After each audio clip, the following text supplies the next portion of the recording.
facility, put a vehicle in there. It creates many jobs around the infrastructure, around the supply chain. So it's great for the local economy. Obviously, this is our home state, this is our hometown in Detroit. We love supporting, we're very proud of that fact, and it's really great that ACADIA now is built out of that Lansing line. GM is going to just look for the most optimal solutions. There's 3 models coming out of that plant, shared platform, and again it just creates maximum efficiency and indeed effectiveness, and really enables us to build these amazing vehicles like we see behind us. So we're going to be expecting great success from ACADIA.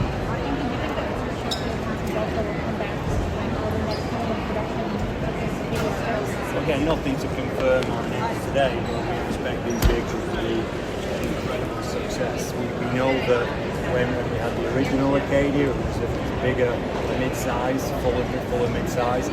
Then we went slightly smaller, which is more heart of the segment. But what we learned through that period was our customers absolutely love this bigger size, mid-size ACADIA. So we're expecting great things out of this, and of course the demand's there, and so it'll be to increase in production. I noticed a focus in this presentation on the interior, what drivers actually see. Can you talk a little bit about how much has that become more important versus vehicle dynamics? Is it still finding a balance, or is that more and more trending something that becomes a priority? Well, I think it's got to be an absolute, it's got to do both. I mean, we've always got to do both. I think there is, certainly with GMC as a premium truck and SUV brand, the premium truck and SUV brand, we've been putting a lot more time and attention, benchmarking, care, effort, investment into our interiors. We know our customers love to have a luxury experience, but they don't want a luxury brand. So we think we can offer that not only on Denali, which is the pinnacle of what we offer, but right through that GMC range.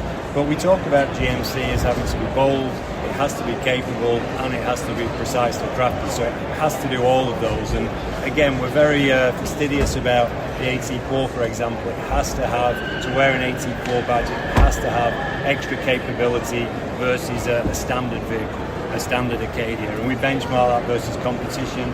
And on the AT4, with its lift, with the advanced all-wheel drive system, and with some of the other technology that's in there, the all-terrain tyres, that really offers a great off-road experience, which is unique within our GMC lineup. So we offer both, real premium interiors, but real capability as well. Do you see the interest, just over half of the take right now is for ACADIA or AT4 in Denali. Yeah. Do you see that going higher? Is that something that you think there's demand for from customers, or is that kind of... Yeah, it could go high because they're the fastest selling vehicles we've got. In terms of our inventory, the lowest level of inventory we have, and they're the fastest selling. Most of them are sold before they arrive at a dealership, and that goes really right from the terrain, the entry of our brand, right up to the top level on HDs and Yukons. Denali, for example, on a Yukon is around half of all its sales. So it's almost like the higher in the range you go, the more expensive the vehicle is. At a base level, the more people want the Denali. So yeah, there's no doubt we could go higher than that. We're just really trying to build them as quickly as we can to fulfill what is a super level of demand. Can I ask a question about the pace of electrification? Looking at GM's aspirational plans, it would involve phasing out vehicles that, like you have said, there seems to be pretty much unlimited demand for right now. Does that mean you are looking ahead at leaving that money on the table, seeing that market share competitors within the next decade?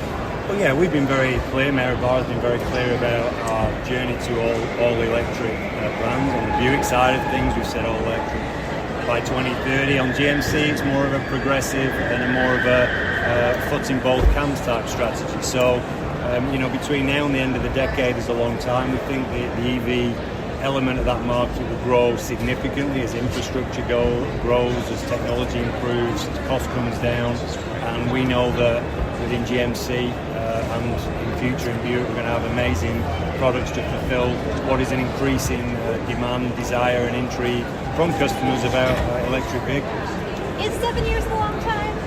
Well, I think it is a long time, yeah. If you look what's happened in the last 7, and the last 7 in particular, I'd say it's a heck of a long time. But you know, 7 years ago, no one had thought about a Hummer electric vehicle. No one had thought about a Sierra electric vehicle. And now we've got a Hummer electric vehicle SUV, a truck and an SUV, and we're just about to go into production with our Sierra EV. You know, again, 7 years ago, probably even 3 years ago, no one would have believed the average transaction prices GMC is getting, how much people would want to pay and spend on vehicles that we offer. So yeah, a lot changes, and I think what's going to really change in that period is the infrastructure. I think it's going to be huge gains. You've heard about the joint ventures GM are going into with other OEMs, but also other things that are happening. More of a migration to the North American charging standard, which opens up more network opportunities as well. As that happens, people will get more comfortable with EV, as frankly they have done already in California, where it represents a big part of the industry. Can I get one picture here?